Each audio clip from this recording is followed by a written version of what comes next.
رب العالمين، ومن أولى بالحمد منك يا رب، أنت رب العالمين، منك وإليك فأنت الرحمن الرحيم. اللهم يا رب كما خصصناك بإياك نعبد فأعنا بإياك نستعين.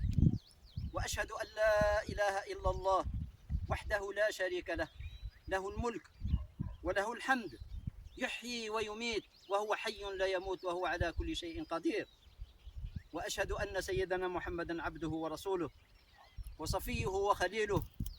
نشهد أنه قد بلغ الرسالة وأدى الأمانة ونصح الأمة ومحى الظلم وجاهد في الله حق جهاده حتى آتاه اليقين. صل اللهم وبارك عليه وعلى صحابته الغر المحجلين وعلى من نهج نهجهم واستنى بسنتهم إلى يوم الدين. أيها الأحباب، السلام عليكم ورحمة الله تعالى وبركاته. التقي اليوم وإياكم في حصة جديدة من حصص مجالس الذكر. اليوم مع رمضان في عبارتين، مع رمضان في كلمتين وجيزتين خفيفتين. رمضان قصير لا يحتمل التقصير أيها الأحباب، وقدومه أو عبوره أو مجيئه عبور لا يقبل الفتور. أيها الحبيب، كلما تكاسلت في هذا الشهر الفضيل عن الطاعات وعن الخيرات وعن هذا الفضل العظيم، تذكر قول الله تبارك وتعالى: أياما معدودات. ما هي إلا أيام معدودات، ويذهب هذا الخير، ويذهب هذا الشهر، وتذهب البركات والخيرات التي جعلها المولى تبارك وتعالى في هذا الشهر الفضيل. لقد مضى أغلب أيام شهر رمضان أيها الأحباب، ولم يبق منه إلا القليل. فهنيئا لمن نال من خيراته وبركاته، هنيئا لمن نال من صيامه، هنيئا لمن نال من قيامه، هنيئا لمن نال من قرآنه، هنيئا لمن نال من صدقاته أيها الأحباب، هنيئا لمن ما زالت همته عالية في الإقبال على الطاعات والخيرات أيها الأحباب. أيها المؤمنون، أيها الصائمون، ها هو رمضان على وشك أن يرفع مائدته المباركة بعد أن أمدها لباغي الخير. فعندما أو عند مجيئه كان ينادي رمضان: يا باغي الخير أقبل ويا باغي الشر أدبر. أيها الأحباب، فهلا وقفنا عند هذا الفراق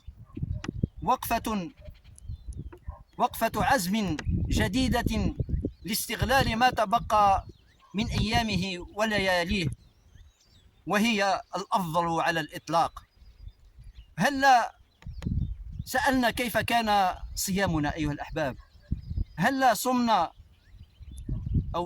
هذا الشهر كما قال رسول الله صلى الله عليه وسلم: من صام رمضان إيمانا واحتسابا غفر له ما تقدم من ذنبه. هلا سألنا كيف كان قرآننا؟ هلا تفاعلنا في هذا الشهر الكريم وتدبرنا معاني القرآن الكريم، تدبرنا معانيه، وقفنا عند حدوده، وتمعنا في قول الله تبارك وتعالى أمرا ونهيا. قلت: هلا تمعنا كذلك في حركاتنا وسكوننا وإقبالنا وإدبارنا في هذا الشهر الكريم؟ هلا كانت أيدينا ممدودة في هذا الشهر الكريم مثل ما كان رسول الله صلى الله عليه وسلم عندما وصف بأنه أسرع من الريح المرسلة في هذا الشهر الكريم، يعني في الصدقات. أيها الأحباب، هلا تفطنا أن نصلح ما أصاب صيامنا في هذه الأيام من خدوش وجروح، مما يتطلب منا استغلال ما تبقى من هذه الأيام لنغطي تقصيرنا ونغطي ما فرطنا في الأيام الفارطة.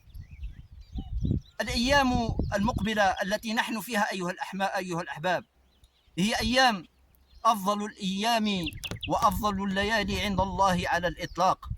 لقد فضل الله تبارك وتعالى هذه الليالي، فضل الله أولا ابتداء هذا الشهر، وفضل في هذا الشهر العشر الأواخر، وفضل في العشر الأواخر ليلة هي ليلة القدر.